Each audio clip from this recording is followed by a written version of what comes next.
Alrighty, hello everybody. Welcome back to another live stream for Anatomy and Physiology here on TikTok. How's everyone doing? I hope you all are having a good day. I hope you guys had a great weekend. It's going to be back after a little break. We're going to be doing a live stream today and tomorrow. And for the next 2 weeks, we will do Monday and Tuesday live streams, and then we will be back to doing them every single day. Hello everybody. Welcome back in, everybody. Hello, hello. How are you all doing?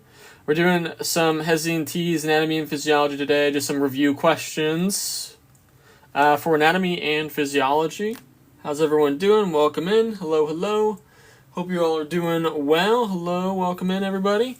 I would appreciate it if you guys gave the live a like. It just gets it out to more people, so get out to as many people as possible on their upcoming Anatomy and Physiology exams and their upcoming HESI and TEAS.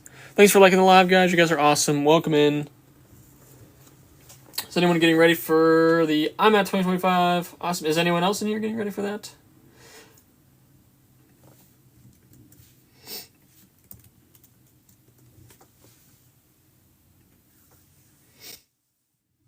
Is that the International Medical Admissions Test? Just to double check.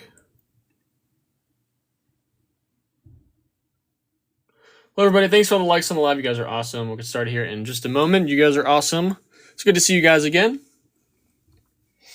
Anyone else here for the IMAT? Thanks for sharing the live as well. All right, we'll go ahead and get started here, everybody. Welcome. If you're new here, my name is Ollie. I have a master's degree in molecular medicine, and I do go live almost pretty much every day. For now, for the next 2 weeks, it'll just be on Monday and Tuesday, but following that, I will start going every day again. But for now, Monday and Tuesday, we have one tomorrow, and then again next week on Monday and Tuesday, and then following that, we should be back every day. But today, we're doing some Anatomy and Physiology review for the HESI and TEAS. We're going to be on... tomorrow will be 1 p.m. Eastern Standard Time. Same as next week as well. It should be about 1 p.m. Eastern Standard Time. But I'll definitely update you guys with that. And I'll post a schedule as well. We're going to be on number 1 now. Which directional term would best describe the nose relative to the ears? Relative to the ears. I'll give you guys just a moment to answer.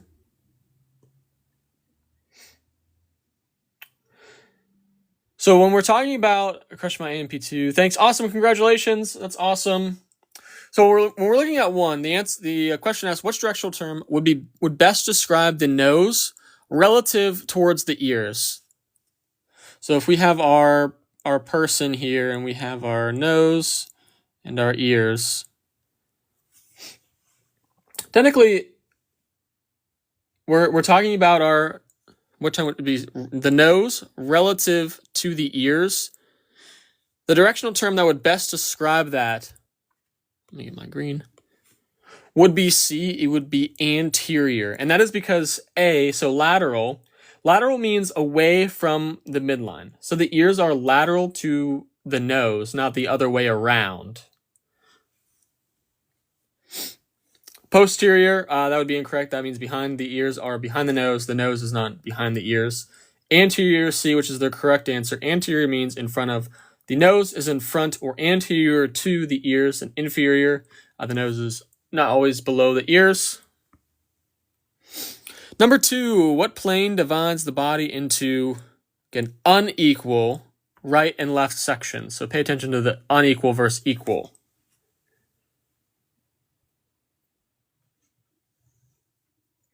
Can anyone tell me that is? And hello to everybody that just joined. Welcome in. If you're new here, my name is Ollie. I do go live pretty much almost every day. For the next 2 weeks, it'll just be on Monday and Tuesday, but following that, we'll be back on our regular schedule of doing it every day. Basically, we cover anatomy and physiology topics. We do other types of topics. We do pharmacology on Fridays. Sometimes, pretty much anything that you guys really request.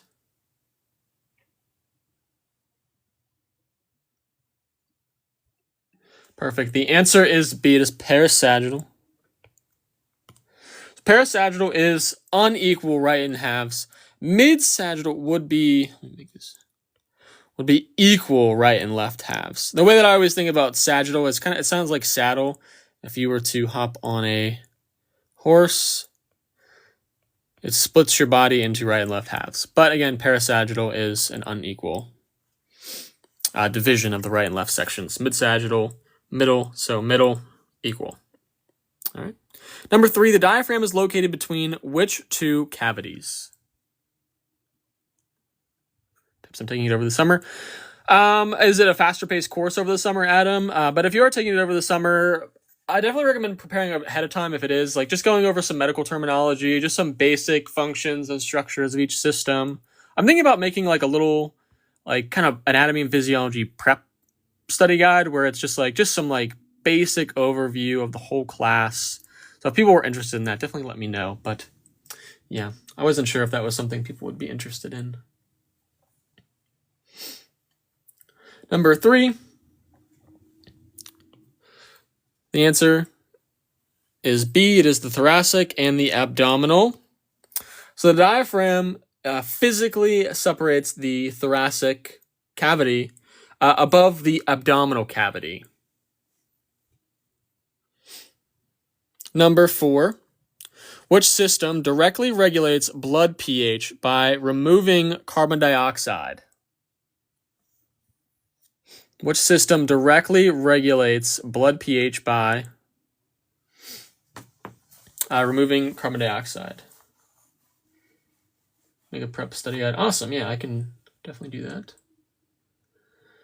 Have I done how blood flows from the intestines back to the heart? Do I have any videos? From the intestines back to the heart? I do not believe so. I do have blood flow through the heart, but I don't think I've done that. But I can definitely make one on that. I'll write that down. Give me a moment. I'll write it down, and we'll answer the question. Blood flow intestines back to heart. We'll make a video for that. But number 4, which system directly regulates blood pH by removing carbon dioxide? It's going to be our respiratory system. So our respiratory system removes carbon dioxide through ventilation. This in turn regulates our blood pH. Our blood pH is kept in a very, very tight window, typically around 7.35 to 7.45 pH. So that is our average range of blood pH. The circulatory system would transport carbon dioxide, but it would not remove carbon dioxide. Respiratory was what would directly regulate it. Nervous system does have some function regulating the respiratory rate, but it wouldn't directly remove carbon dioxide. And the endocrine system doesn't really have any direct handling of carbon dioxide or any sort of pH removal in terms of that. But number 5, which feedback mechanism intensifies a response rather than counteracting it? So if we have a stimulus, our feedback mechanism is going to act in the same direction of that. Maybe they're going to increase it or decrease it. I'll give you guys a moment to answer that one.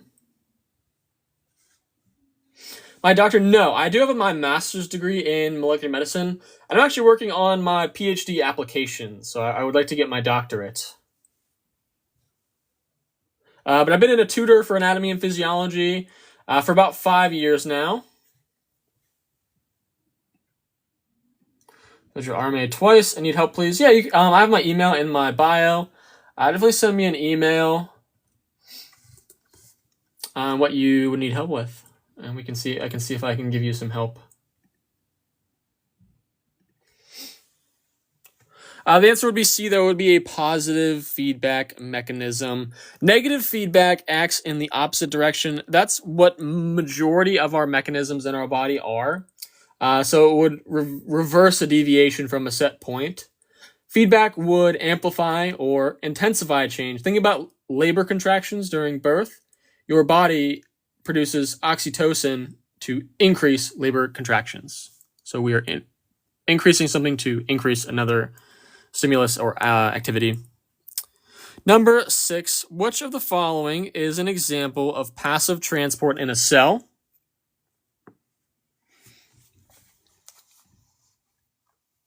Thank you for doing this. Definitely helps a lot of students who are... Thank you. Yeah, no problem. I love doing it. Thanks for being here.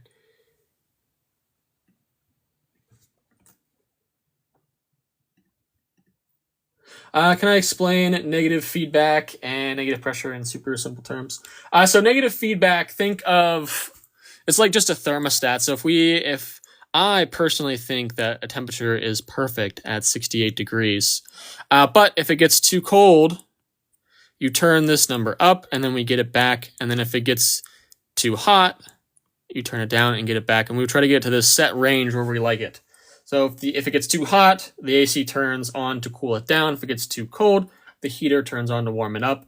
So we have to keep things just right. Your body works in the same way. So when you eat food, your blood sugar raises, and then you release insulin to decrease blood sugar. In terms of negative pressure, so that's how your lungs pull in air. So when your diaphragm moves down, it creates space. So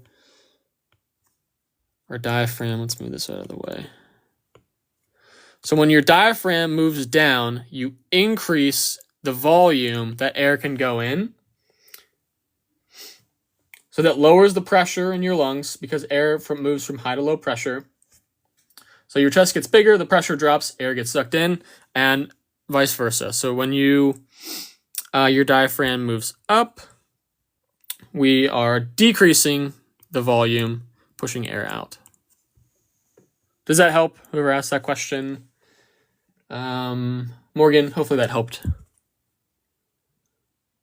Thank you so much. Okay, perfect. Awesome. Thanks for the question. Number 6, the answer is C. It is diffusion. So diffusion is the movement of particles down a concentration gradient. So no energy is required for this. The sodium-potassium pump does require ATP, so it would be active transport. Penocytosis, this is cell drinking, meaning there is an active process using energy. Phagocytosis is an active process of engulfing larger particles. And also, I do post the replays of these to YouTube. My YouTube is my name. It's Ollie Hertzeg. I also have a link in my bio to my YouTube on TikTok, as well as my notes from anatomy and physiology as well. We do go live almost every day. The next 2 weeks will just be on Monday and Tuesday, but after that, so this week, today and tomorrow, 1 p.m. Eastern Standard Time. Next week, Monday and Tuesday, and then the following week, summer classes are starting up, so we'll be going live every day, covering stuff that you guys have questions on and things that you guys need help with. So if you have summer classes, definitely stick around. Number 7, in which organelle are digestive enzymes stored?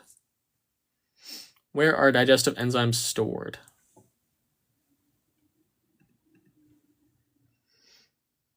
Thank you. Yes, no problem. If I miss any questions, I apologize. It's crazy how I was trying to remember this earlier and I ran out of this video. That's perfect. That definitely helps.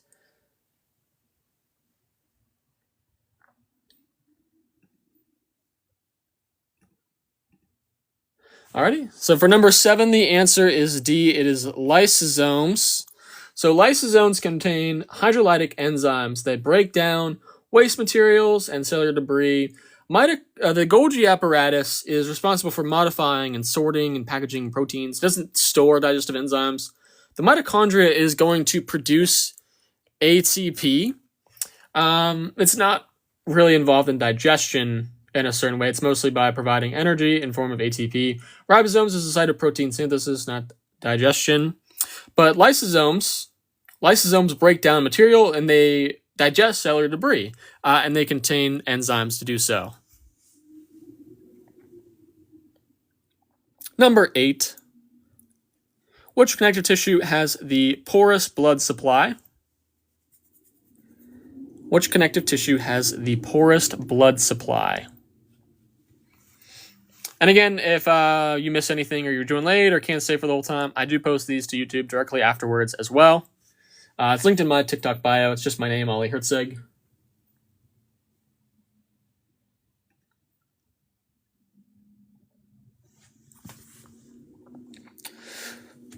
So the answer here is cartilage. So cartilage is avascular. It gets its nutrients from diffusion. This is why when you see a lot of damage to cartilage, it often requires surgery. Areolar is they're very they're highly vascularized, loose connective tissue. Adipose contains blood vessels that are responsible for storing our fat and regulating hormones a bit. And then bone is also very highly vascularized. That supports the metabolic demands of it. Number 9, which layer of the epidermis is only found in thick skin? Thanks for all the follows, everybody. I really appreciate it. I always love seeing new faces around here. Welcome in. Yep, and that's why it heals slower than bones or muscles. Yep. We normally do like 50 to 60 questions. Guys, this is for nursing students or like Foundation for Human Biology. So it's good for all of that. Yeah, it's just anatomy and physiology. So if you need a review, it's mainly the questions are kind of more for like HESI TEAS review. But again, it's anatomy and physiology. If you got to know anatomy and physiology, it's a great review for you. So don't always be too concerned with exactly who it's for sometimes. But I'm here to help everybody, not just a certain group of people. So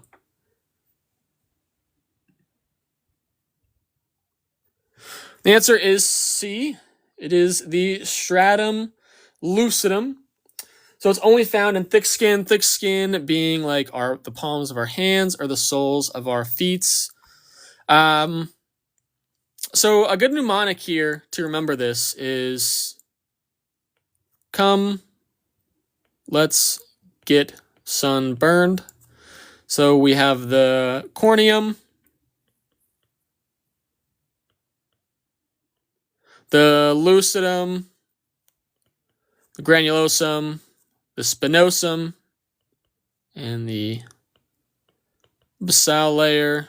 So we have the lucidum, and then the granulosum, and the corneum, and the spinosum.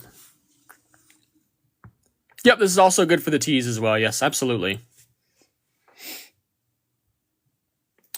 This is from the top to the bottom: corneum, lucidum, granulosum, spinosum, and basal. And the lucidum is only found in thick skin. The way that I always kind of thought about that is if you think about like if you have a person here, lucidum has an L. Lucidum has an L in it, and an L kind of looks like if you draw a stick figure. Sometimes it kind of looks like an L. So it's in like your leg or your foot. So the soles of your feet. That's how I always kind of remembered that. Or if you're kind of doing the like what kind of thing, it's also shaped like an L. And then I remember like your palms. That's how I always kind of remembered that. It's a little silly of a way to remember, but that's what helped me.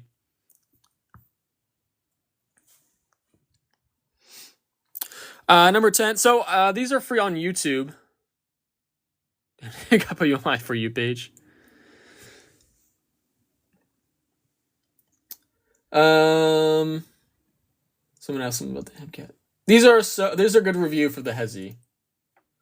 And then for the MCAT, there is some on the MCAT, but there's not a lot of anatomy and physiology, but the stuff is good for review on the anatomy and physiology. What days do I go live? So this week and next week will be Monday and Tuesday, and I normally go live every day, like Sunday through Friday. That'll be following up. So this week, next week, Monday, Tuesday, 1 p.m. Eastern Standard Time. The following week, it'll be Sunday through Friday. So pretty much every day except for like Saturdays. 10, which gland is primarily responsible for regulating body temperature through sweat? I just took my exam. Where were I? I've been here. Yeah, no, I've been. So on my website, the stuff does cost money, but on YouTube here and TikTok, I do this stuff for free, so you can go back and rewatch things at your own pace for free. I do sell some practice tests on my website as well. If you want a blank version of it, basically it has pretty much all the answers, answer key. It has a rationale for every answer. This particular one isn't up there, but I do have some other ones up there. It's linked in my bio, or it's also called MedSig. Number 10, the answer is C. It is an eccrine gland. So eccrine glands are the most numerous. They are sweat glands. They are directly involved in thermoregulation.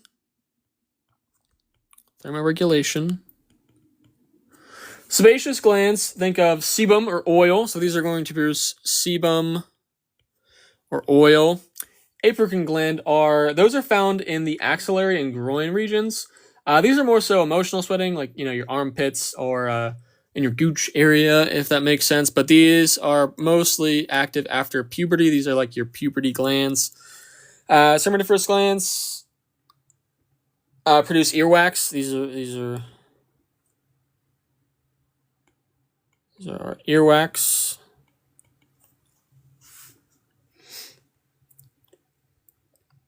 Number 11. Which part of a long bone houses yellow bone marrow in adults? And can anyone tell me what yellow bone marrow stores? Let me see if I missed any questions. I will answer them. So apocrine is only in pits and privates. Yes, that is true. Yes. We have a series for pharmacotherapy and medical surgical nursing. I don't yet, but I'm working on that. That is coming up soon. Yep, it's fats. Perfect, guys. Awesome. This is going to be A in the diaphysis. So this is the shaft of long bones. Contains our yellow or our fatty marrow in adults. The epiphysis are the ends of long bones. These are what's going to contain red bone marrow for our blood cells. The periosteum is the membrane that surrounds the bone. It's not a cavity, and the endosteum that lines the medullary cavity, but doesn't directly house the marrow. Number 12. Which mineral is most directly regulated by parathyroid hormone for bone remodeling? Thanks for all the follows and all the likes on the live. You guys are awesome. Thank you guys so much. And if I miss a question, feel free to put it back in there. Sometimes I read on my screen and I miss things. I promise I'm not trying to ignore you. So I apologize if I missed a question or so.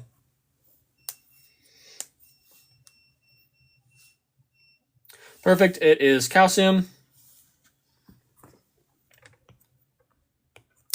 So parathyroid hormone, or PTH, it increases blood calcium. Essentially by stimulating bone resorption, or if you remember osteoclast, they break down, it also increases the activity of osteoclast. The other one that is the inverse of this, calcitonin. This is going to decrease calcium levels.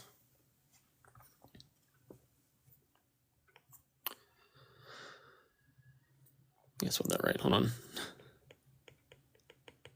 Calcitonin. 13. The joint between the skull bones is classified as what? Thanks for the follows, everyone, as well. Awesome. I always love seeing new faces around here. Welcome or welcome back if you are a regular here. I appreciate it. I will be going live Monday and Tuesday. So today, Monday, tomorrow, Tuesday. And then next week, Monday and Tuesday. And then I normally go live every day, like Sunday through Friday and sometimes Saturdays. That'll resume in the following week. Just in time for summer semester. 13, the answer is suture. So sutures are between the skull bones. They allow for basically, they're essentially an immovable joint. So you would not want the joints between your skull to move. 14, which muscle type contains intercalated discs? And then, just to explain, so a hinge joint is what's like found in your elbows and knees. A pivot is what's going to be in your neck and then your condyloid. That's mostly found in your fingers and wrists, basically for like angular motion. But we move on to number 14 now. Which muscle type contains intercalated discs?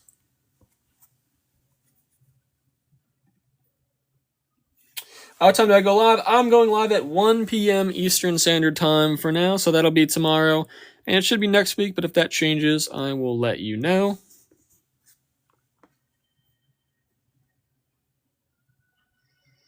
But I try to go live around that time every day for the most part. I try to keep it pretty consistent. The answer to number 14 is C, cardiac muscle tissue. So cardiac tissue is involuntary. It's striated with intercalated discs. Essentially, these function for a synchronized or rhythmic contraction. If you think about, you have a heart rate and your heart rate is a little synchronized, a little rhythmic. That's what causes that. This particular one, no, I don't have this in a PDF. It will be on YouTube, though, afterwards for you to go back and kind of go at your own pace and answer the questions. I do have other practice tests on my website, though, that's linked in my TikTok bio. By number 15, which muscle group opposes the action of the biceps brachii?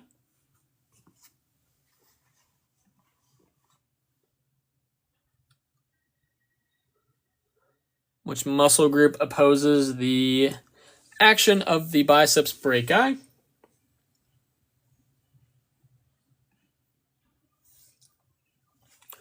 Fantastic. It is the triceps brachii. So it's going to extend the elbow opposing the biceps brachii. So we're going to extend elbow. And this is going to flex the elbow. Again, acting in opposition. Number 16, the sarcomere shortens during contraction due to the sliding of what?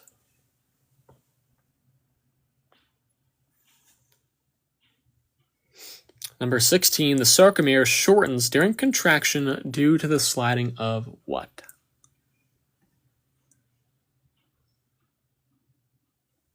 This practice would have been great for fundamentals of nursing. Oh, yay. I'm glad. So I wasn't around when you were in that class, I guess. So 16, the answer is C. It is myosin pulling actin. That's the actual sliding. So myosin heads bind and pull actin inward towards the center of the sarcomere or the M line. It shortens the sarcomere. That's what the contraction is. B, myosin over myosin. Myosin stays mostly stationary. It's actin that's moving. Actin over actin, there's no such mechanism.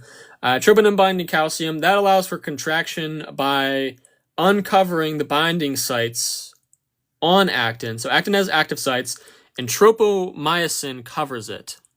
So calcium binds to troponin. Just a quick little muscle physiology recap. It binds to troponin, and then it pulls tropomyosin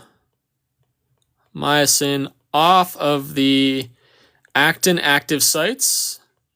So it pulls it off, and then myosin heads can attach.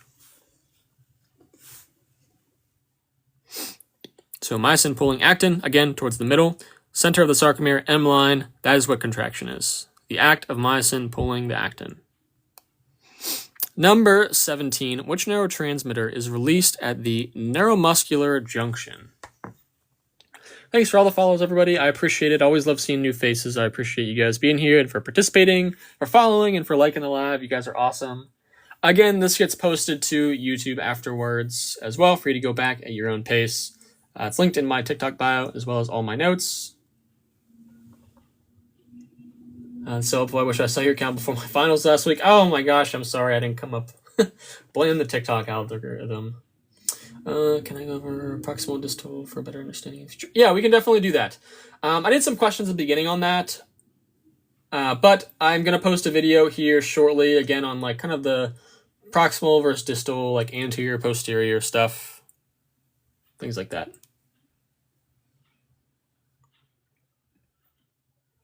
The answer is B. It is acetylcholine. So acetylcholine binds to receptors at the neuromuscular junction. This stimulates the contraction, kind of like we just talked about. So acetylcholine binds to the receptors, allows the actin to reach the sarcoplasmic reticulum. That releases the calcium, and then this whole thing follows it again. Number 18, which part of the brain controls breathing and heart rate? Which part of the brain controls breathing and heart rate? Thanks for sharing the live. You guys are awesome. I appreciate it. Thanks for all the follows as well. I have 50 questions today. I try to do about, sometimes it's like 50 to 60. Shorter live streams are like 30. Sometimes, though, we do like 75. But I try to go live for about like anywhere between like an hour and 2 hours. But the answer choice is C. It is the medulla oblongata. Controls the autonomic functions. Again, your heart rate, your respiration, things like that. Have to follow. Thank you so much. I appreciate it. Number 19. Which part of the brain coordinates voluntary movement and balance? Have to follow. DAT Prep has surprisingly similar questions. Oh, that's perfect. Yeah, I've definitely been wanting to do some DAT practice as well. I've been trying to look into it some. I know a lot of people have been asking, and I do lives mostly for like undergrad anatomy and physiology and nursing anatomy and physiology. But so a surprising amount of DAT prep students have been saying that the questions have been very similar. So yes, definitely. Okay. Yeah, definitely send me an email as well, and we'll keep in touch on that for sure. But I'll definitely start doing stuff like that. Send out to my friends. Oh yeah, I would appreciate that. I have my email in my TikTok bio, so definitely send me. This is a must. Oh, gotcha. Yeah, definitely send me an email so I can kind of get to know. I just don't know too much about the DAT. That's the only thing. I do have some friends who have taken it though before. But definitely let me know what I should know and I can work on that for you. But number 19, the answer is C. It is the cerebellum. So the cerebellum is what's going to maintain our posture, our balance. It coordinates our voluntary movement. Our pons is going to relay information. It's not really primarily in the coordinating voluntary movement stuff. Hypothalamus controls hormones and some autonomic functions, not motor balance. And the midbrain is involved in our like vision and hearing reflexes, not our balance and coordination. Number 20, which structure connects the two hemispheres of the brain? And thank you for liking and sharing the live. I always appreciate it.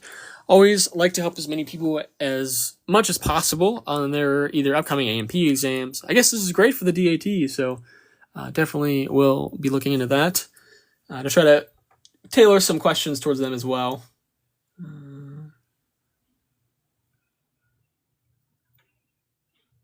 But it is the corpus callosum. It's B. It is that thick band of fibers that connects the two cerebral hemispheres, so our right from our left.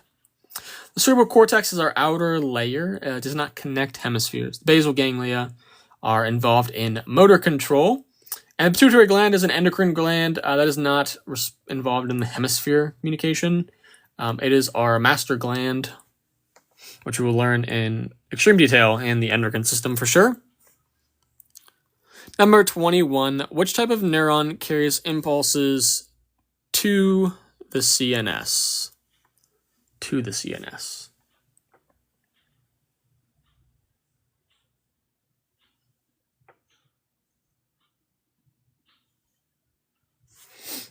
The answer is D. It is sensory. So sensory or afferent, carry it to the CNS. And then we have our motor or our efferent. Think of efferent as exit. Afferent is the first, so A is the first letter of the alphabet. So first it has to go to the CNS. First of the alphabet, A, afferent. So sensory, so we have to sense our environment or our stimulus, send it up to the CNS, and then we respond efferently through our motor neurons. Does that help answer that question? I saw there were some different answers on that one. Does that make sense? But in case anyone didn't know, central nervous system, CNS was central nervous system.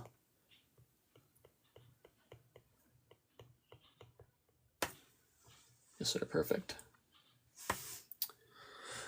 All right, moving on. Number 22. What is the main function of cerebral spinal fluid, or CSF?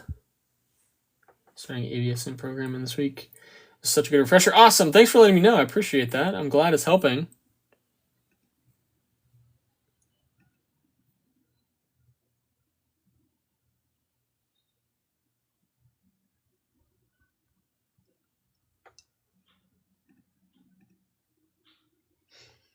Fantastic. The answer is B. It is to cushion and protect the brain. It basically acts as like a shock absorption for the brain and spinal cord. Carrying oxygen, that's for the blood. Transmitting nerve impulses, that's what a neuron does. And regulating blood flow, that's just not a function of that at all. Oh, I can tell you're a fantastic student. Thank you, Jake. I appreciate it. Did I come up with these questions? Yes, I did. So I have people who have taken the HESI and TEAS, and basically what I do is I go through my textbook, and I will make the questions, and then I have friends who have recently taken it, and I will send it to them and ask if they're good, if they think they are good review questions for that as well. My TEAS in 2 weeks. I need to pass this time. You got this, Fiona. You got this. Definitely keep it up. But yes, I love being a student. I definitely want to get my PhD and continue being a student. I love learning. Learning is so much fun. I take my HESI this Friday. Awesome. Good luck. You got this, Joel. But number 23, which endocrine gland regulates metabolism? And hello to everybody that just joined. Welcome in. If you are new here, my name is Ollie. I go live essentially almost every day. So this week and next week, it'll be Monday and Tuesday. And then following that, we will be going live again every single day, picking back up with the summer semester. So Sunday through Friday, and then sometimes on Saturdays, mainly around 1 p.m. Eastern Standard Time, doing anatomy and physiology. We do some pharmacology, pretty much stuff that you guys request. Honestly, learning is the best. It definitely is the best.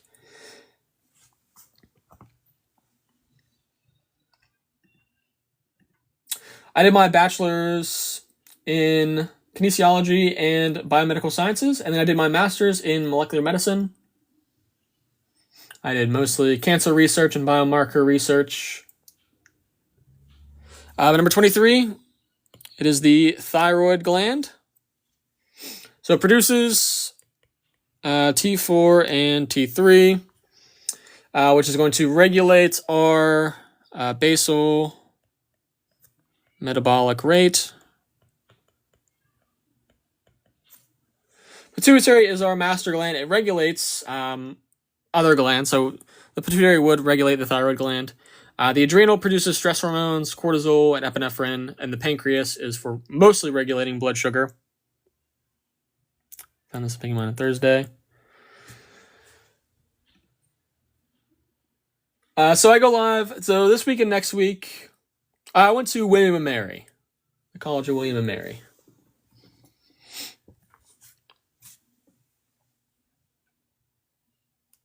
Yes, this is good prep for the TEAS and HESI. Yep. These questions are similar to that. Yep. There's just good review for that. Number 24, which hormone lowers blood glucose levels? I do post these to YouTube afterwards, the replays of these live streams if you want to go back at your own pace. This is my YouTube name, and it's also linked in my TikTok bio. And then I have all of my notes. I don't have this particular practice exam up, but I have other practice exams up on my website. It's linked in my bio. It's MedZeg. And then I have my notes and study guides as well. It's linked in my bio again. But number 24, which hormone lowers blood glucose levels? Again, it'll be tomorrow, Tuesday, at 1 p.m. Eastern Standard Time. Next week will be Monday and Tuesday. And then the following week we'll be going back to every day. So I normally go every day. The last couple weeks I've just been doing Monday and Tuesday, just because there's not as many students in classes right now. And then I've also been tutoring a lot for finals, so taking a little break from the live stream. But we'll be back in about 2 weeks, full every day. But this week and next week, Monday and Tuesday. Thanks for all the follows, everybody. I really appreciate it. I think you're going to post this one. This is exactly what I take. Okay, yeah, I can post this one pretty much right afterwards. I'll go ahead and get on it, and then I'll post it on my TikTok story whenever the actual PDF is up on my website. But I will. It'll be on my AMP May 27th. Awesome. Yep. Well, that's when we're going to go full time again, or full time meaning every day. So in 2 weeks. So I guess on Memorial Day, on the 26th is when we'll be back doing every day. Thanks for all the follows, everybody. The PDF printout will be on my website under practice tests. And then if you just want the free, you just want to go through it at your own pace, it'll be on YouTube. But number 24, the answer is insulin. So insulin is going to promote glucose uptake by cells to lower blood sugar. Glucagon is the opposite of that. It raises blood sugar by stimulating glycogen breakdown. Cortisol increases blood glucose during stress, and then epinephrine raises glucose during fight or flight responses. 25. Which hormone triggers the release of an egg from the ovary? Which hormone triggers the release of an egg from the ovary? With physiology final soon, and then the TEAS. Oh my goodness, good luck on that. Yeah, we can do some pharmacotherapy. Yeah, absolutely.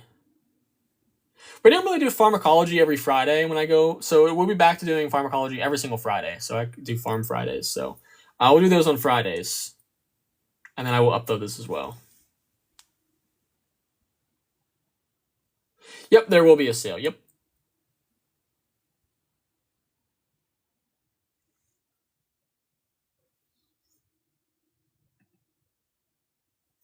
And the answer is B. It is luteinizing hormone. Luteinizing hormone. So it's called the LH surge. So luteinizing hormone surge triggers ovulation or release of an egg. Estrogen is involved in the uterine lining buildup and its secondary sex characteristics. Progesterone prepares the uterus for implantation after the ovulation. FSH is going to stimulate follicle growth. It doesn't necessarily cause release, though. Number 26, which hormone increases water reabsorption in the kidneys? And oh my goodness, hello everybody, welcome in. My name is Ollie. I have a master's degree in molecular medicine, and I post anatomy and physiology stuff here on TikTok. Looking forward to use your notes. Awesome, thank you, Nair, thank you so much.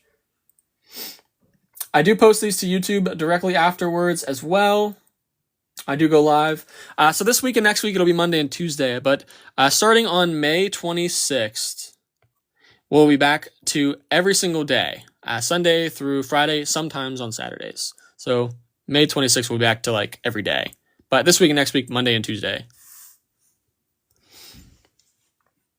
But number 26, which hormone increases water absorption in the kidneys? The answer is B. ADH stands for anti-diuretic hormone. It gets secreted by the posterior pituitary. ADH increases water reabsorption, essentially by inserting aquaporins into the collecting ducts. This is going to concentrate the urine and conserve water, so we're not urinating as much.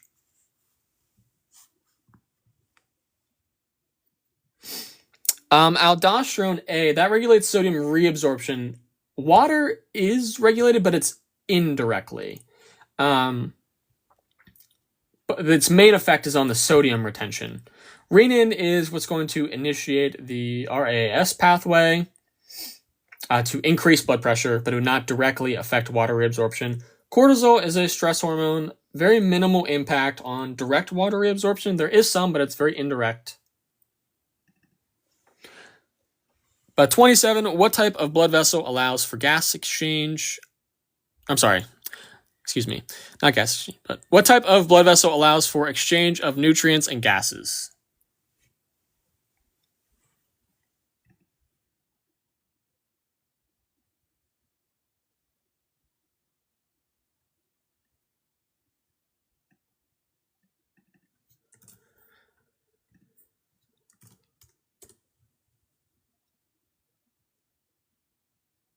Vasopressin is also known as antidiuretic hormone, yes.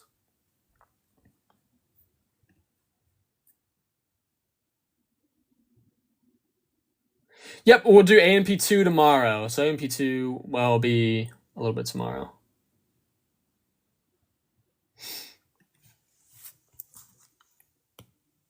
Number 27, what type of blood vessels allow for exchange of nutrients and gases?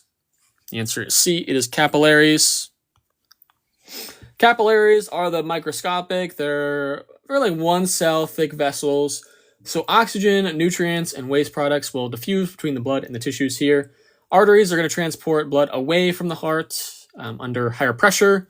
The walls are too thick for exchange. Veins are going to return blood to the heart. That is too thick for exchange as well. Venules are smaller veins. They have some limited exchange, but again, not the primary site. 28. What part of the heart receives oxygen-poor blood from the body? What part of the heart receives oxygen-poor blood from the body?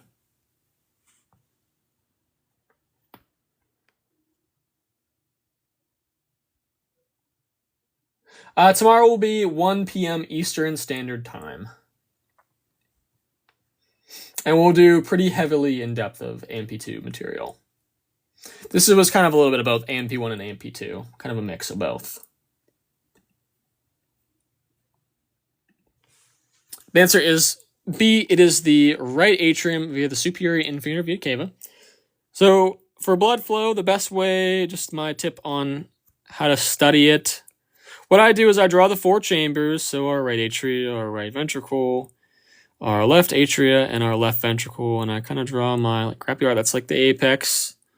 Then we have our inferior superior vena cava. We draw the blood flow into the right atria through the tricuspid valve. Tricuspid valve before you bicuspid valve. Try something on before you buy something. Tricuspid before you bicuspid. Into the right ventricle, through the pulmonary arteries to the lungs where it gets oxygenated, back through the pulmonary veins into the left atria through the bicuspid valve, left ventricle through the aortic valve to the aorta, out to the rest of the body. That's how I practiced doing blood through the heart. Just a quick 4 boxes for the chambers. Draw it out like that. Number 29, what valve prevents backflow into the left atrium? So if we did this again, so if our blood flow goes from our left atria to our left ventricle, so what valve is present there?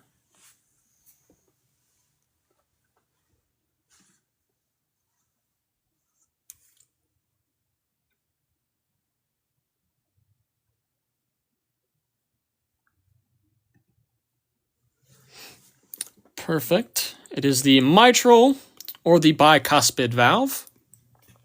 So it prevents backflow from the left ventricle. Remember, our blood flow direction is going left atria to left ventricle. Backflow would be from left ventricle to the left atria. The mitral valve prevents the backflow of that. The aortic would prevent backflow from the left ventricle from the aorta. The tricuspid valve is between the right atria and the right ventricle, and the pulmonary valve is between the right ventricle and the pulmonary artery. All right. Number 30, where does blood go immediately after it leaves the left ventricle? So directly following the left ventricle. And hello to everybody that just joined. Welcome. My name is Ollie. I have a master's degree in molecular medicine, and I go live just about every day. This week and next week will be Monday and Tuesday at 1 p.m. Eastern Standard Time. Starting on May 26th, we'll be going live again every day. May 26th, Memorial Day.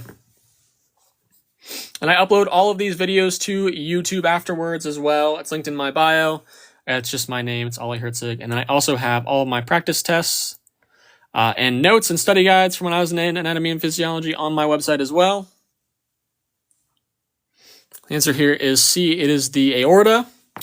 The aorta receives oxygenated blood from the left ventricle and it takes it out to the rest of the body via the systemic circulation. 31. What blood component is most responsible for clotting? What blood component is most responsible for clotting?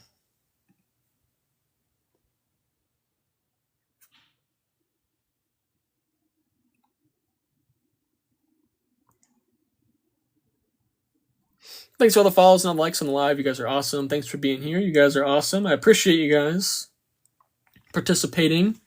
You guys make this so much fun to do. I love doing these live streams. But 31 is B. It is platelets.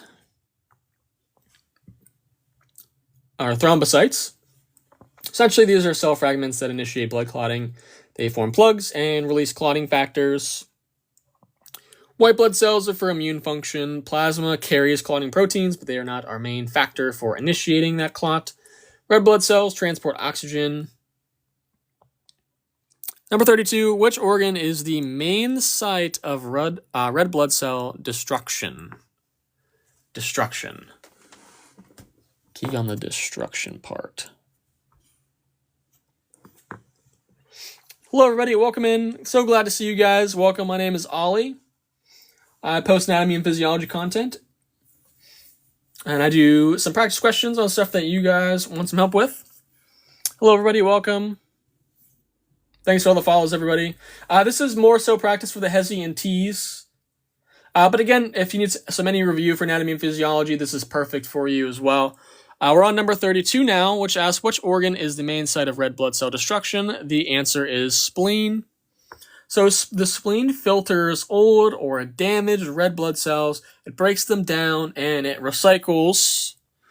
So let's put our little recycling symbol here. It recycles iron and heme. Number 33, where in the body are immune cells first exposed to pathogens?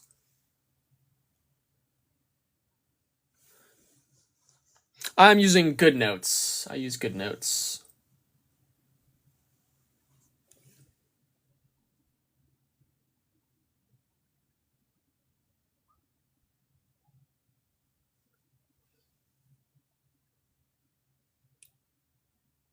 Taking my ANP2 final on Friday. This is going to be perfect. Awesome. Yeah, we'll do a lot more ANP2 tomorrow as well.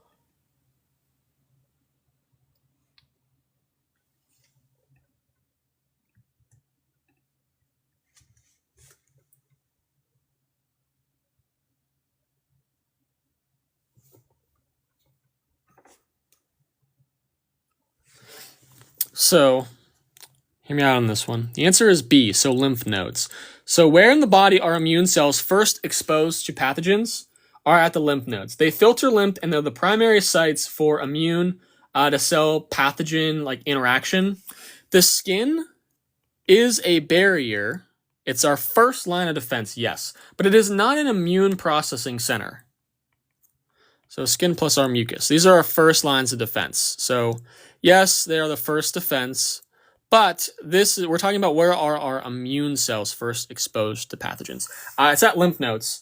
So again, when the lymph gets filtered, this is where we have a site for our immune cells. They interact with the pathogens. The spleen, again, is going to filter our blood, and our bone marrow produces some immune cells, but this is not where exposure typically happens. Thank you guys for the finger hearts. I appreciate it. Thank you guys for the gifts. Does that make sense, everybody? It's more so in the wording of the question. So yes, the skin and mucus would be our first line of defense, but it's not. Have to undo these. This week and next week, Monday and Tuesday. And then after that, pretty much every day. All right, good. 34, what type of immune cells produce antibodies?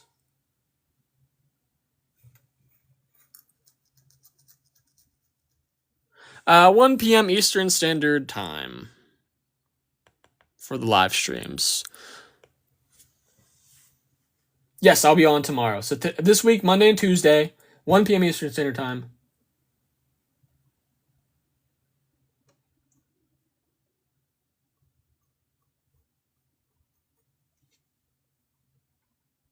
Next week, Monday, Tuesday, Eastern Standard Time, 1 p.m. Then the next week on May 26th, we'll be going live every day.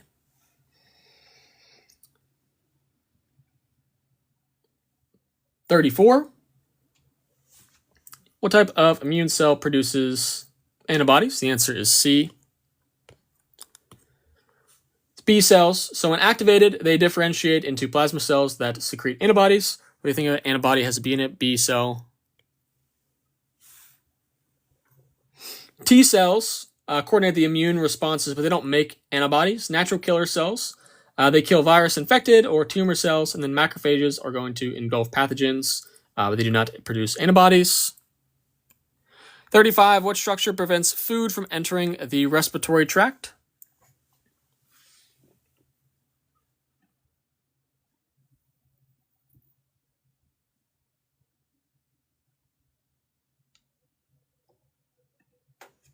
Fantastic. The answer is B. It is epiglottis. So it's the flap of tissue that covers the larynx when you're swallowing. The trachea would be the airway. Uvula, that helps direct food, but it's not the main barrier there. And the pharynx is kind of that shared pathway for food and air. It's not a preventing structure. 36, gas exchange in the lungs occurs in the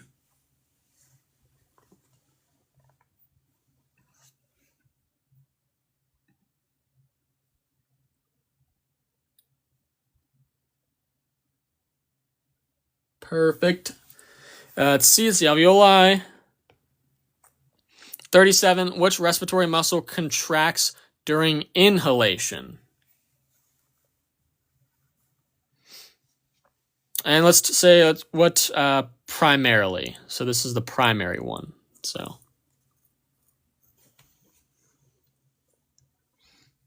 perfect. It is B. It is the diaphragm. Intercostal muscles assist. So they do, but they are assist. So they would be considered secondary.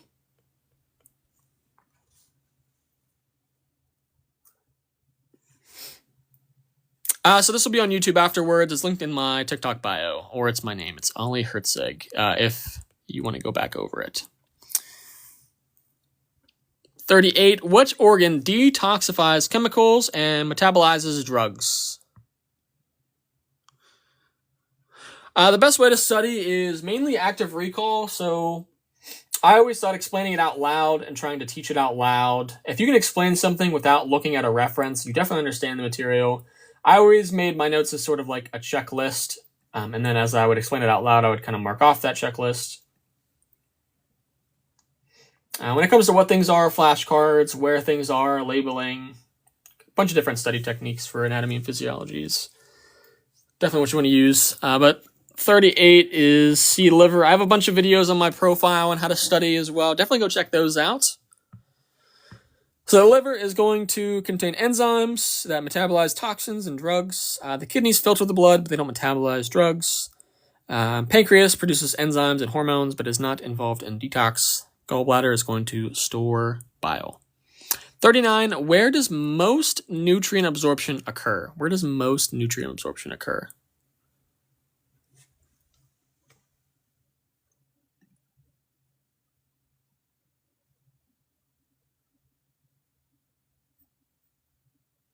Fantastic. It is C. It is the small intestine. So the majority of the nutrient absorption is going to be in the small intestine, and that is due to the presence of villi and microvilli. They're going to increase the surface area. We'll talk about the large intestine in one of the following questions of the role of that. But number 40, which enzyme begins the digestion of starch in the mouth? And hello to everybody that just joined. Welcome in. Hello. My name is Ollie. I have a master's degree in molecular medicine. I've been teaching and tutoring anatomy and physiology for 5 years now. And we're doing some HESI and TEAS review for anatomy and physiology today. And then we'll be live again tomorrow at 1 p.m. Eastern Standard Time, doing more AMP2 stuff. I do post these to YouTube afterwards as well. It's linked in my TikTok bio, or it's Ollie Herzig. And then I have all of my anatomy, physiology notes and study guides as well. Those are linked in my bio or on my website, MedZeg. Give me one sec. TikTok thinks that I am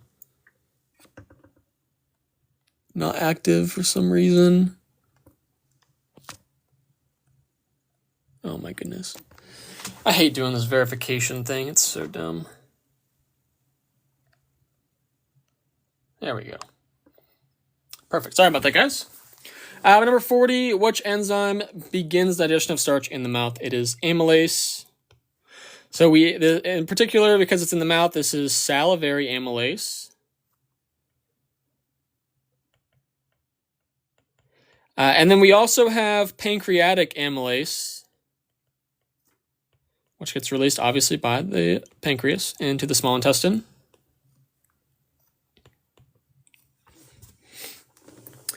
Lipase is going to be digesting fats, pepsin, proteins, and trypsin is also protein digestion. Trypsinogen gets released from the pancreas and then gets activated into trypsin in the small intestine.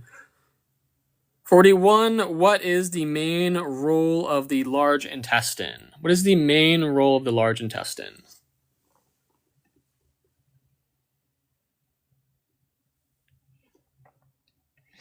But again, I do usually go live around 1 p.m. Eastern Standard Time.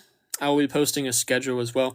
But again, the schedule will be for this week, Monday, Tuesday, 1 p.m. Eastern Standard Time. Next week, Monday, Tuesday, Eastern Standard Time.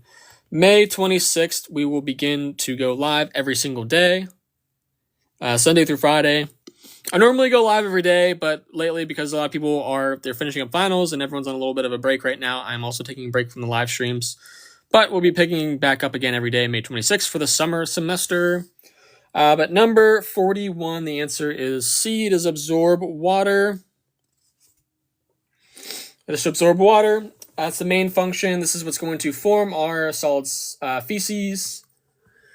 A, absorb sugars is down in the small intestine. Digesting proteins is in the stomach and small intestine. And emulsifying fats, the bile that gets produced by the liver and then stored and released from the gallbladder, does that in the small intestine. It emulsifies fats so that lipase can break it down a little easier. 42, which organ filters blood to produce urine?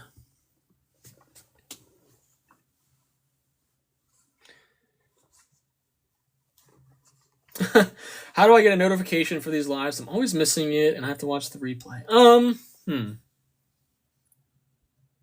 I actually don't know. I will look into that. If you send me an email, I can definitely see if I can find an answer to that. But I think there's under settings, like if you go onto my settings, or I don't know, I think there's a settings button on my profile from your end, and there should be allow notifications or something like that, or it's in your settings somewhere. There's a notification bell. Okay, perfect. I figured there was, yeah. Clock on his name, internal live. Yes, that's it. Okay, thank you guys. Thank you. I actually had no idea. Yes, it's settings. I kept missing the last two. Thank you for turning that on. That actually means the world to me that you guys would like to get a notification when I do these lives. That makes my day hearing that. And for those of you who already have that done or are going to do that, thank you. I appreciate that. It means the world. But 42, which organ filters blood to produce urine? It is the kidney. So the kidney filters blood, it removes waste, it forms urine via our nephrons. The bladder stores urine, the ureter transports the urine. Liver is going to metabolize toxins again, like we talked about earlier. Let's move on now to 43. The functional unit of the kidney is which I kind of just said it, it was the nephron. A lot of people sometimes think glomerulus. The reason why that one's wrong, that is the site of filtration that is part of a nephron. But the functional unit is the smallest structure possible for it to complete all of its functions, which would be the nephron. 44, which part of the nephron is responsible for filtration?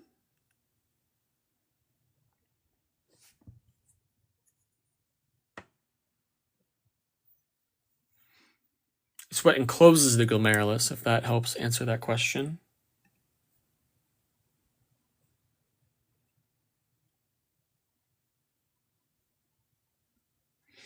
The best way to study anatomy, so we're almost done with questions, but if you stick around to the end, I'll give you some tips on studying anatomy and physiology, and I'll answer questions all together, because we're almost done. We just have 50 questions.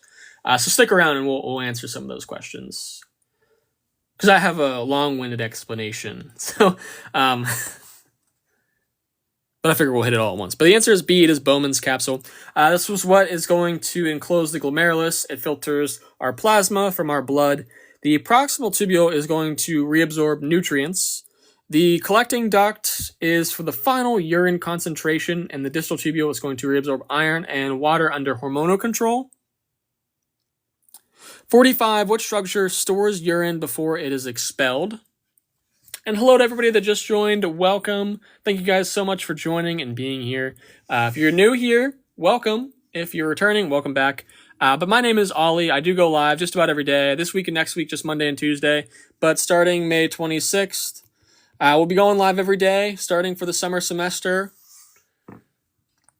And I will be posting every single replay of a live stream to YouTube afterwards. It's linked in my bio, and then I have all of my notes and study guides from when I was in the class on my website as well. That is also linked in my bio. But the answer here, what structure stores urine before it's expelled? The answer is D, is the bladder. So it's that muscular sac that stores urine until you urinate. Kidney is what's going to produce the urine. The ureter transports the urine to the bladder. The urethra is what takes the urine from the bladder and expels it. Number 46, which female reproductive structure is the site of fertilization? And then I also will be going over some of my study tips for anatomy and physiology at the end of this live. We're doing 50 questions, so we're almost done. And then I'll go over kind of how I studied for the class for those who have it coming up. But I do post videos all the time on my profile as well. Yep, these are questions that are similar, that are more so tailored towards HESI and TEAS practice.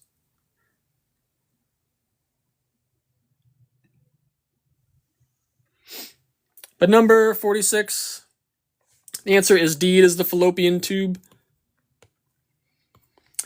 The fallopian tube is the site where the sperm meets the egg. The ovary is what's going to release the egg. The uterus is the site of implantation. And the vagina is the entry point. Number 47. What is the outermost layer of the uterus called? What is the outermost layer of the uterus called? And hello to everybody that just joined. Oh my goodness, hello. There's so many of you here. Thank you guys so much for being here and participating. Welcome, welcome. My name is Ollie. I have a master's degree in molecular medicine, and I try to go live every day, covering anatomy and physiology topics and other science topics that you guys request. We do pharmacology on Fridays. This week, next week, we'll be live Monday and Tuesday. And starting May 26th, we'll be going live every day.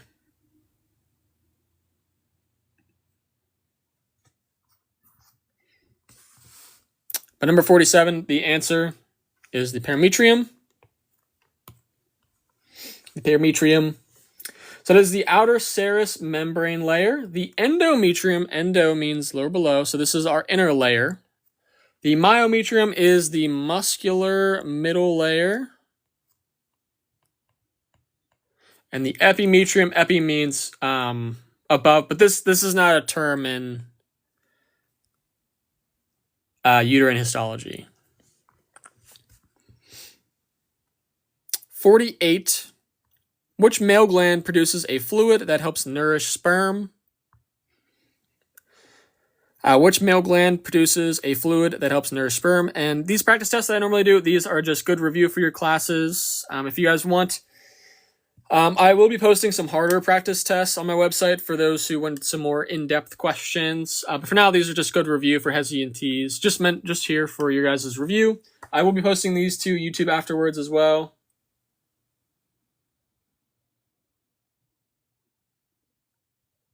Yep, if you want harder questions, they will be on my website. I will definitely let you guys know.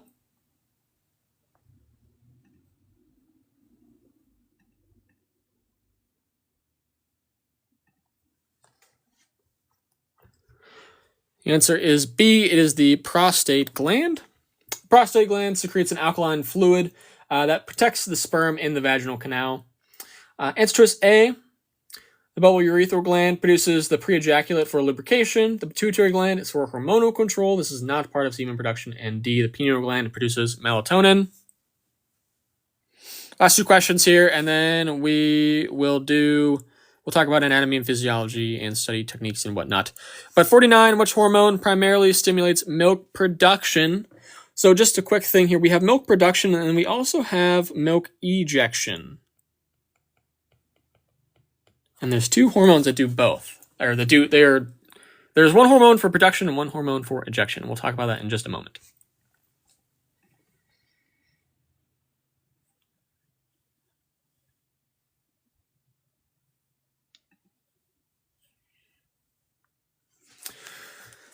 Alrighty, and the answer is C.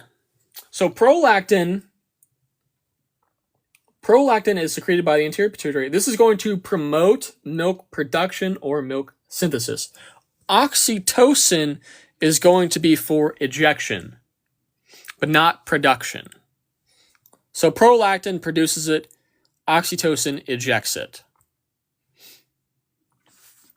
50. Which of the following best describes homeostasis? Homeostasis, last question, we'll just give it here. This is for our stable internal environment. So we have that set point that we always want to try to maintain. That is what is going to allow for our physiological balance. So temperature, pH. And those are all the questions that I had today, everybody. Thank you guys so much for being here. Again, the replay of this is going to be on my YouTube. It's linked in my TikTok bio, but it is my name. It is Ollie Hertzeg. And then my website with all my practice tests and study guides and notes from anatomy and physiology is Medzeg. These are my notes and practice questions. This one in particular is not up yet. These are linked in my TikTok bio. And then my Instagram is... I've been trying to post more on Instagram, but it's medzeg.ollie. And then I'll be live again tomorrow at 1 p.m. Eastern Standard Time doing some more A&P 2. And we're about to go over some study techniques as well here in just a moment. I'm just letting you guys know what's up here. But May 26th, we'll be going back live every day. So live every day again for summer semester.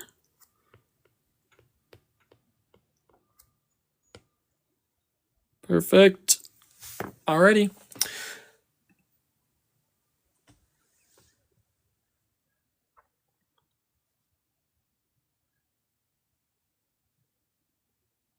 How are we going to be able to download these? These will be on my website later today, but I do have other practice questions on my website too for you guys.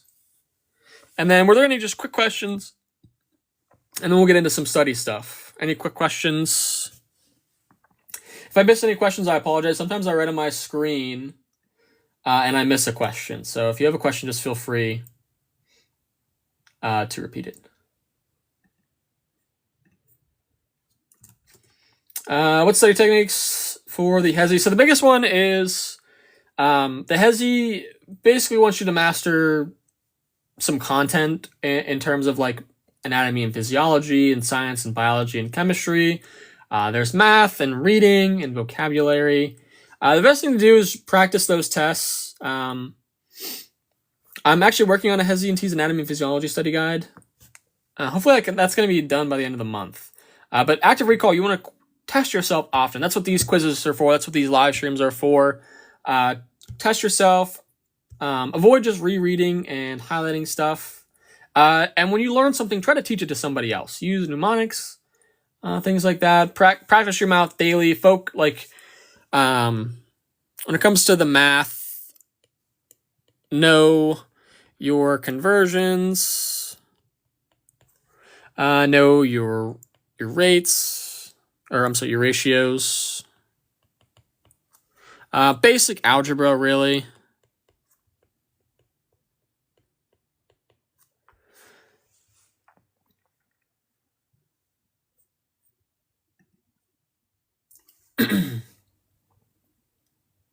Uh, 1 p.m. Eastern Standard Time for the live stream tomorrow.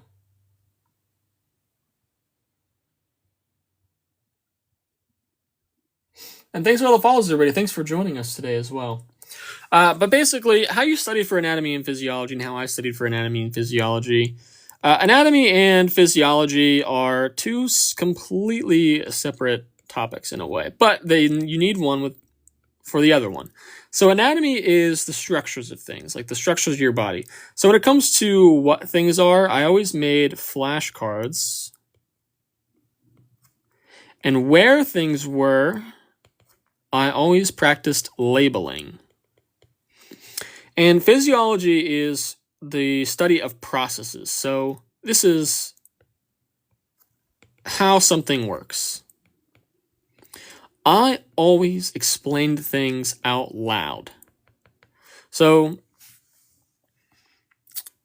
if I was able to explain it out loud, that's how I knew it. If you can explain it out loud without looking, I always made like a little checklist. Like, for example, if you were to teach somebody how to make a peanut butter and jelly sandwich, for the most part, you can explain, you grab the bread, you grab the jelly, you grab the peanut butter, you grab a knife, you open the bread bag, you open the jar of peanut butter, you open the jar of jelly, you set aside your 2 slices of bread, That's essentially the same way. Like we talked about with blood through the heart, we explained it like that.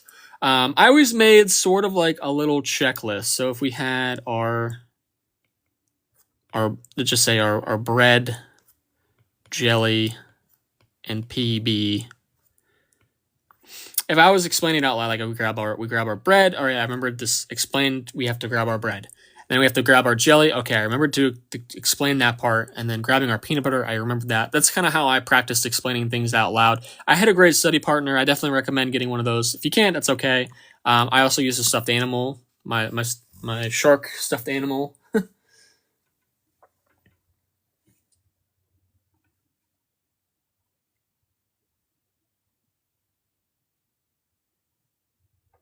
When we go over math, not sure yet. Right now we're focused on anatomy and physiology. Honestly, in terms of study techniques, really there's not too many different things here. As I've had good for studying. If you can write on it, then yes. Study techniques don't really differ from really career to career most of the time. Do I recommend using Quizlet to study? I personally didn't like Quizlet that much. I used mostly flashcards. I did use Quizlet for some things, like medical terminology. I really didn't use it outside of the first like 4 chapters, to be honest. I would use it for medical terminology, just learning some of the terms, getting them down. Like when you have to learn like the frontal or the oris. I made it for that, but not really, to be honest. I think if you spend more time making flashcards, you're kind of wasting your time. Because if you spend so much time making flashcards and not enough time using them, it's a waste of your time.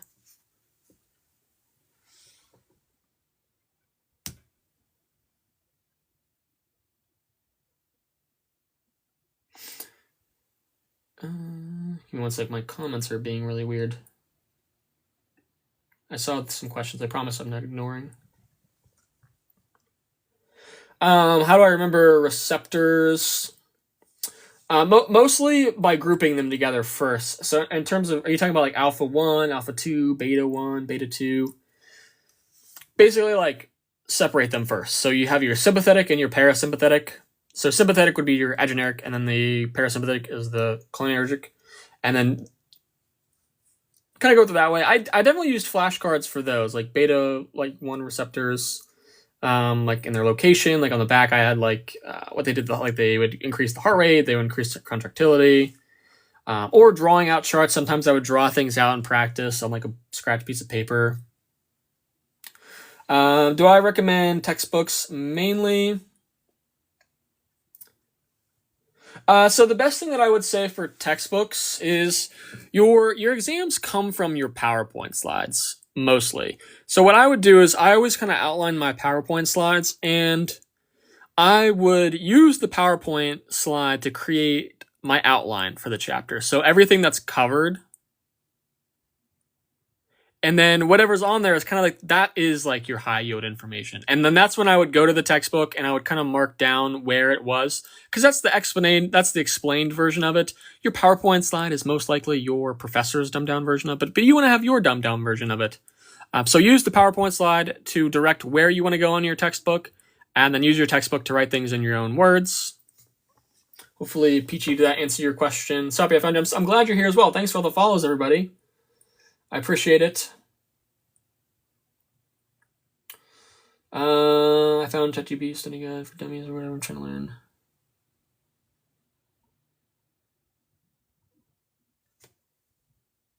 Yeah, I'm not really a big fan of AI and ChatGPT for some things, to be honest.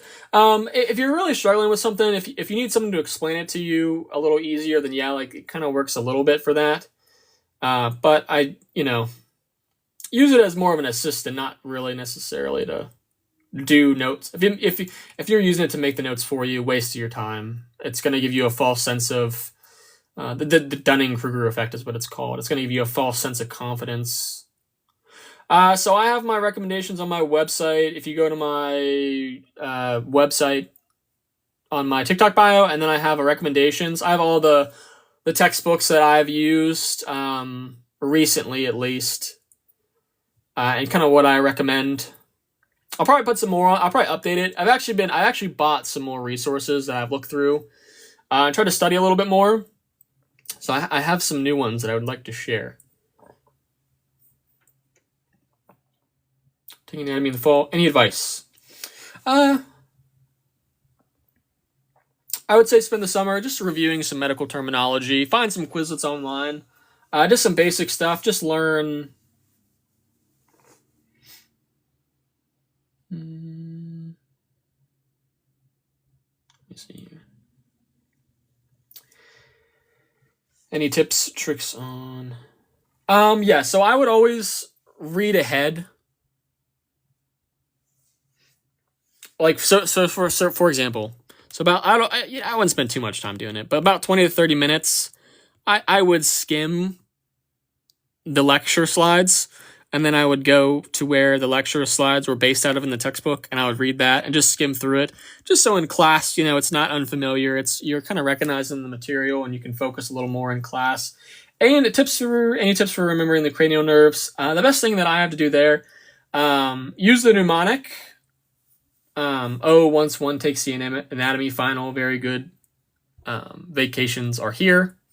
Start there. Practice spelling them out first, knowing which number goes with which name, and then move on to which, what's their function and things like that, and what they innervate, whether they're sensory or motor.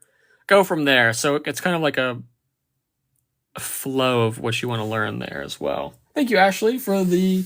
Is it a hamster or a dog? What is it, the cat? I can't see it. But thank you so much, Ashley. I appreciate it. Thank you so much. You're awesome. Thank you. You're awesome too, Ashley. Tips for ANB2. ANB2 is very procedure-based, or process-based. So physiology, how something works. Inversely, how something doesn't work. So when it comes to a process like making peanut butter and jellies, you want to explain it. Practice explaining out loud. Make your notes for reference for you to teach someone else. Kind of like when your professor makes you do when your teacher made you do a presentation and you had a flashcard to kind of talk about things.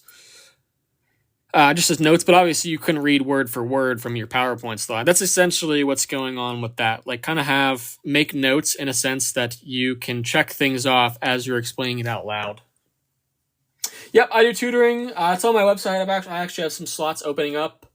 It's on my website, but send me an email as well, so we can definitely have a little chat before we decide things. But yeah, send me an email. We can talk about it. I'm more than happy. I do have some tutoring slots open right now.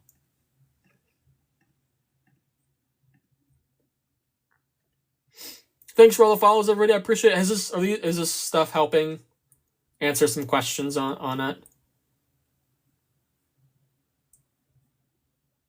Thank you. Yeah, no problem. Were there any other questions?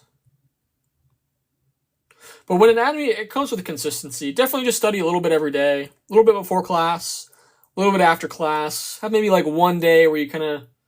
Is it on the link? Yes, it's on the link. Yeah, everything is on. It goes to my website. Basically, how the tutoring works is you send me your PowerPoints, and that's what I kind of use to direct the sessions.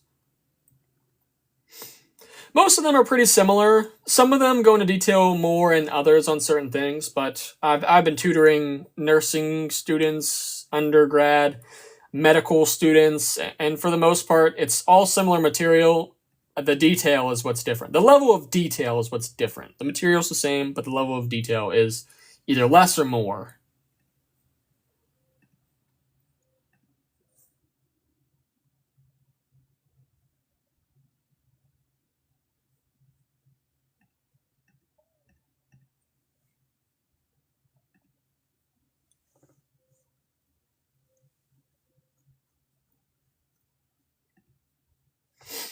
Thanks for all the follows again. Thanks for liking the live, everybody. I appreciate you guys being here. These live streams are so fun to do.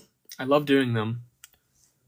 Were there any other just quick questions? Was the study tips here helpful before I go? Any quick questions or?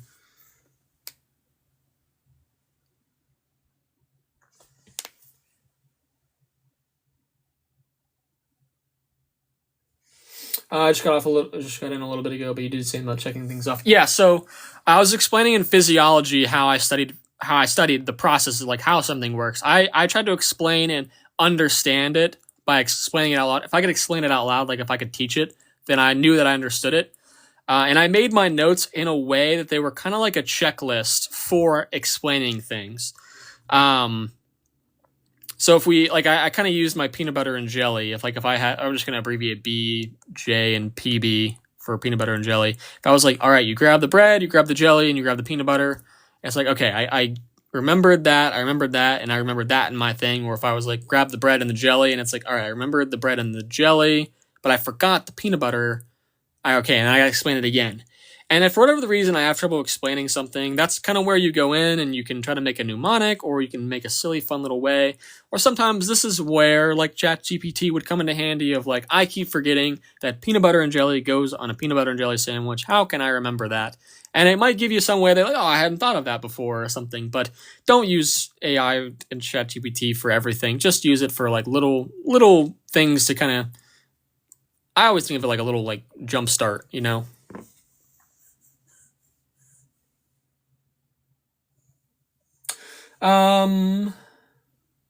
We help create study guides. Anatomy has. Yeah, I can definitely help make study guides as well. We kind of go through the sessions, and I can teach you kind of how I make study guides. Or I also do like exam consulting. If you're not necessarily if you don't necessarily need tutored, but you want to know how to study, I also have an exam consultation. It's like, it's like 30 minutes to an hour, $20. We'll go through and I'll teach you how to make how to make a study guide, how to make notes, how to study, things like that, instead of just going over like anatomy and physiology and explaining it or things like that, if that makes sense.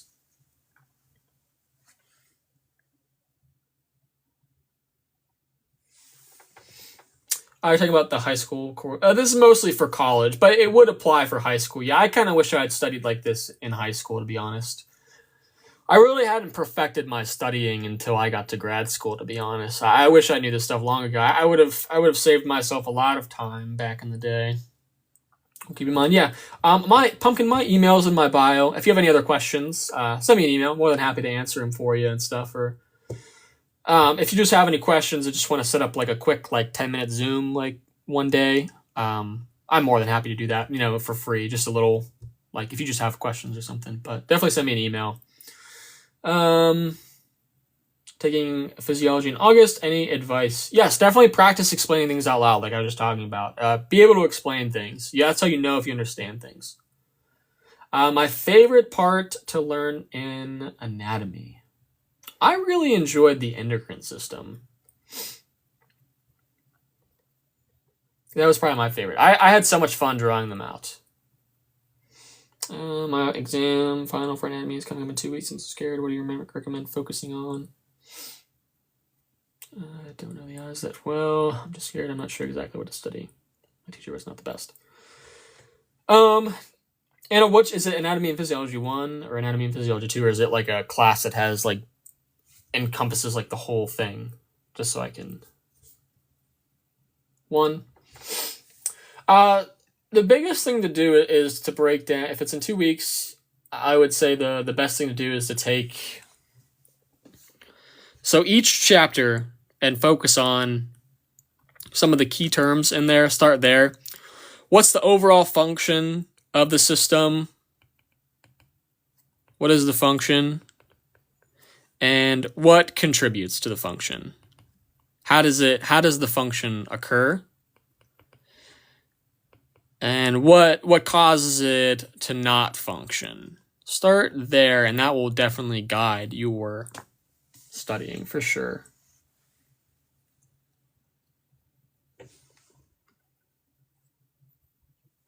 Okay. Yeah, I've never taught high school before.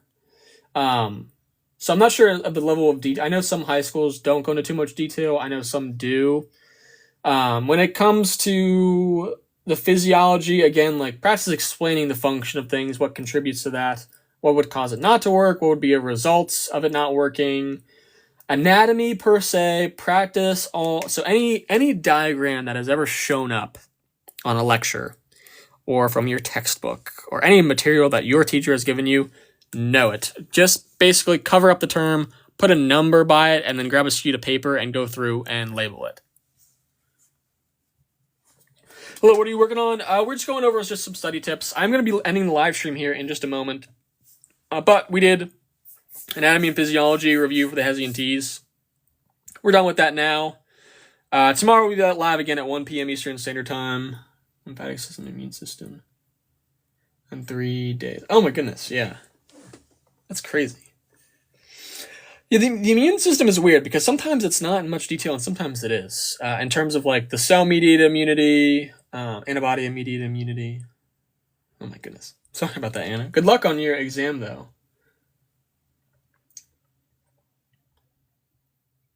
Homeschooling my daughter for high school. Any tips? I don't know about the immunity stuff. Okay, perfect.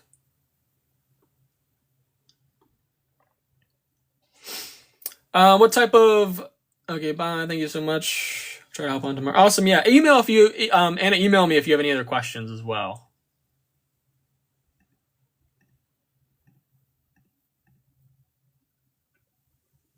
But... Okay, Taylor, thank you. No problem. Lady... So if you're homeschooling your daughter for high school, any tips? What exactly would you be homeschooling her in, per se? I can maybe help direct that.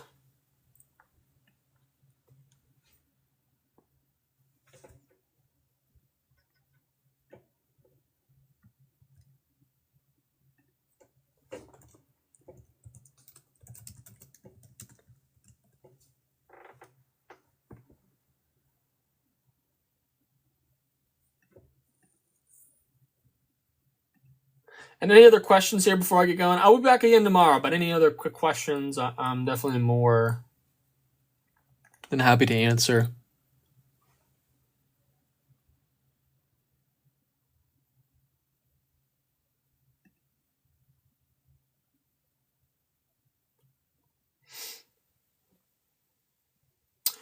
Did I teach Orgo 1? Not currently, no. I've taken it, but I'm not currently tutoring for Orgo at the moment. Biography and other sciences. What should you... Any tips? Make sure they're doing a lot of practice questions, I think. Actively recalling stuff. Just don't have them like copy stuff down like passively. Keep them like pretty actively engaged. If anything, really like let them do the teaching in a way. Try to like guide them teaching themselves and teaching you in a way, if that makes sense. Lots of practice questions though, and explaining things out loud. That's probably my best tip. Did that help any? Or...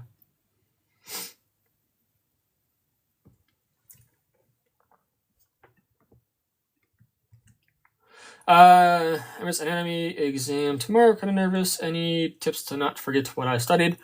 Anatomy is a lot, yeah, but just doing some rapid recall. Probably just very quick quizzing yourself out loud with flashcards that you have. Cover your labels and redraw diagrams. Go through like teach stuff really quickly. Like last, let's do an example here. Like, which hormone primarily stimulates milk production? If we were learning about prolactin and oxytocin, let's talk about it. If I were to explain, prolactin stimulates milk production, followed by oxytocin stimulating the ejection of the milk. Just explain things out loud. Quiz yourself very quickly. Don't reread your notes. Don't rewrite your notes. Practice. If you're having trouble remembering something, that's when you create a little mnemonic. Definitely sleep. Your brain is what's going to translate that information into your long-term memory. So definitely don't pull like an all-nighter or something. Does that help?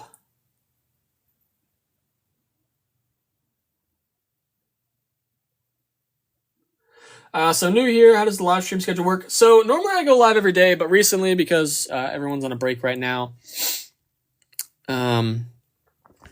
So 1 p.m. Eastern Standard Time, I basically do practice questions on what people request. Mostly at 1 p.m. So tomorrow will be 1 p.m. and then next week will be Monday and Tuesday. But the following week on May 26th, we'll be going back live every day. Thank you. Yep.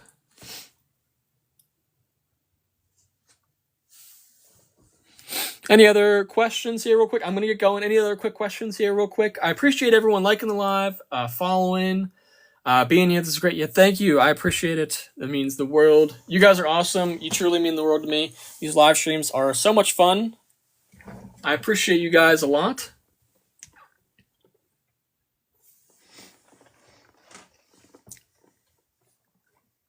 But any other quick questions? I'll get going.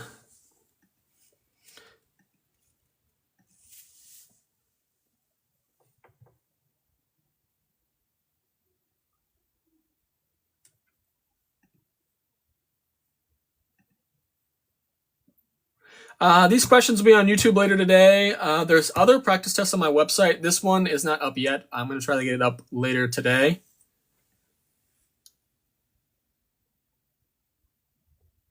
Enjoy your day.